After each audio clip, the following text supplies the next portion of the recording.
Assalamualaikum warahmatullahi wabarakatuh. Salam sehat dan salam santuy untuk sahabat channel YouTube Surya Aja.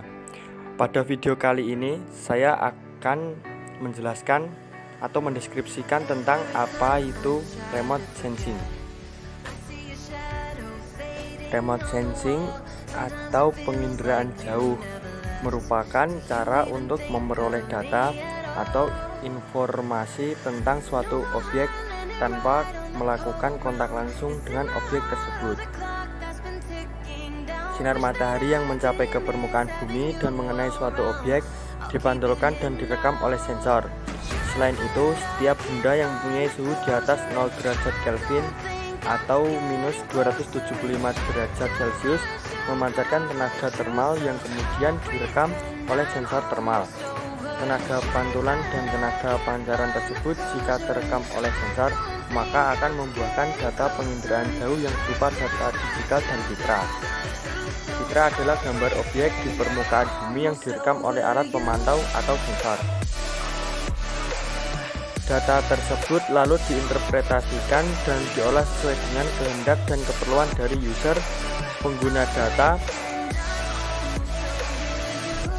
Wahana atau alat perekam sensor yang digunakan dapat berupa balon udara, pesawat terbang, ataupun satelit. Interpretasi citra. Interpretasi citra adalah suatu kegiatan mengidentifikasi atau mengolah dan menganalisis citra. Interpretasi citra dapat berupa 1. Analisis monokuler adalah interpretasi citra hanya menggunakan mata telanjang, meja sinar, dan kaca pembesar atau loupe.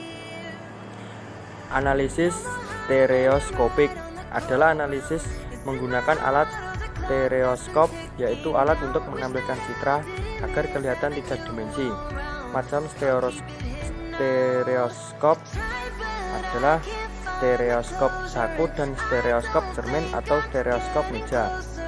3. Analisis digital, yaitu interpretasi citra dengan menggunakan komputer. Unsur-unsur interpretasi citra adalah 1. Skala, 2. Bentuk, 3. Ukuran, 4. Pola, dan 5. Rona atau warna adalah tingkat kegelapan atau kecerahan suatu objek. 6. Bayangan, 7. Situs atau letak adalah letak dari suatu objek ke objek yang lain. 8. Tekstur adalah frekuensi perubahan rona. Yang ke-9 adalah asosiasi, adalah hubungan antara objek satu dengan yang lainnya. Dalam interpretasi citra diperlukan adanya konferensi data, yaitu penggabungan antara unsur-unsur interpretasi yang satu dengan yang lainnya. Manfaat remote sensing atau penginderaan jauh.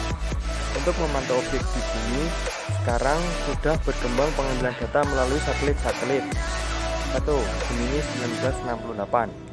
Satelit yang pertama kali dilengkapi dengan sensor pemotretan yang kemudian banyak membuat foto muka bumi dan dimanfaatkan untuk eksploitasi migas di Timur Tengah dan Afrika. 2. Earth Resources Teknologi Satelit digunakan untuk pengamatan sumber daya alam. 3. Land Satellite digunakan untuk pengamatan permukaan bumi dan sumber daya alamnya. 4. Nimbus atau Weather Satellite, satelit pengamatan untuk keadaan awan di atmosfer bumi digunakan untuk pemantauan cuaca. 5. TIROS atau Television Infrared Observation Satellite digunakan untuk mengamati awan sekeliling bumi dan pemantauan cuaca. 6. ESA Environment Survey Satellite digunakan untuk mengamati awan di sekeliling bumi dan pemantauan cuaca. 7. Telestar dan Palapa, satelit untuk keperluan komunikasi. Manfaat dari penginderaan jauh adalah memperkirakan hasil pangan, pemantauan tata guna lahan, pemanfaatan sifat fisik air laut, memperkirakan cuaca, memprediksi dan mengamati bencana alam, banjir dan tanah longsor, mengetahui struktur batuan atau geologi suatu tempat, dan lain-lain. Manfaat remote sensing atau penginderaan jauh dalam bidang kehutanan sangatlah banyak. Salah satunya adalah untuk mengukur penggunaan lahan yang akan digunakan untuk penanaman pohon atau penanaman komoditas kehutanan. Sekian dari penjelasan saya tentang apa itu remote sensing. Mohon maaf bila ada kesalahan. Assalamualaikum warahmatullahi wabarakatuh.